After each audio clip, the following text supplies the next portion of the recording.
Dear hockey fans, imagine a sports game with a hockey stick and a puck. Something between hockey, golf, billiards, and archery. A game that can be played in both skates and sneakers, where the result depends not only on physical strength and skill, but also on the chosen tactics, and the number of players can vary from 1 to infinity. Well, and the most interesting thing is that during this game participants can simultaneously be on different playgrounds located in different cities or countries. Did you get the picture? It's all about the hockey throwing competition.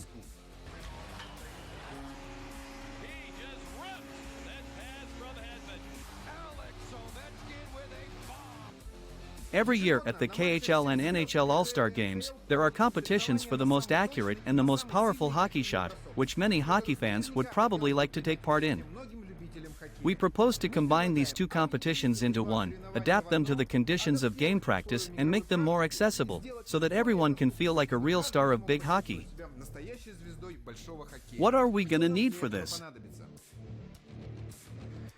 First, a metric that combines the accuracy and power of a hockey shot. To do this, we will multiply the average rate of accurate throws by the hitting percentage. Below we'll break down how this simple and accurate metric works by example. Its advantage is that only the results of the throws that hit the targets are taken into account, because in a game situation it does not matter at all with what force the contestant shot past the goal.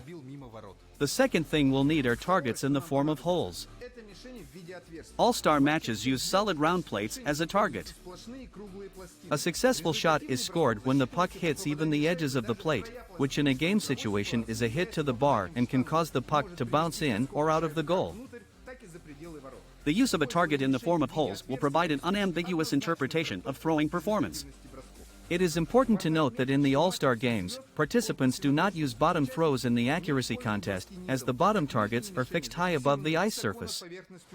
The inclusion of targets for low throws, which is the most frequently used in game practice, will contribute to a more objective assessment of participants' skills.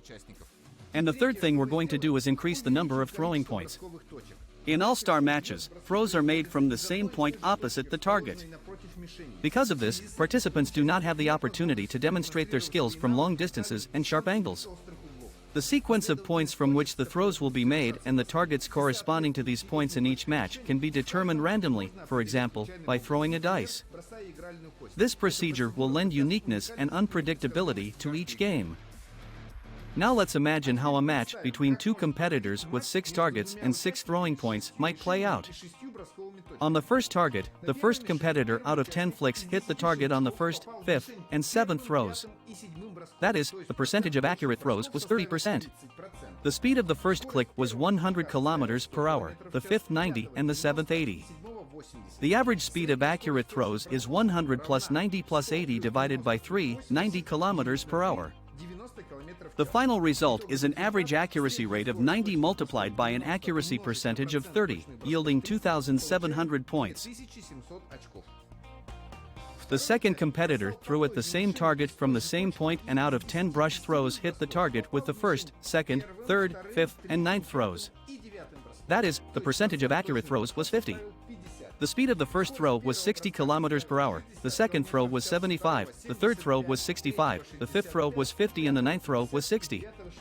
The average speed of accurate throws is 62 km per hour. The final result is an average speed of 62 times the percentage of accurate throws of 50, we get 3,100 points. As a result, the second competitor won on the first target, whose power of accurate throws was about 1/3 less than his opponent's, but due to greater accuracy the final result was higher. After the first of 6 targets, the score was 0-1 in favor of the second competitor. In conclusion, I would like to return to the very beginning, to the discussion of the similarity of the game of hockey shot with golf, billiards and archery, as well as the possibility of holding competitions at venues located in different cities or countries. Common to all these games is that the final result depends on the technical skill of throwing, hitting or shooting at fixed targets with various sports throwing equipment, stick, cue or bow, using only the participant's own strength.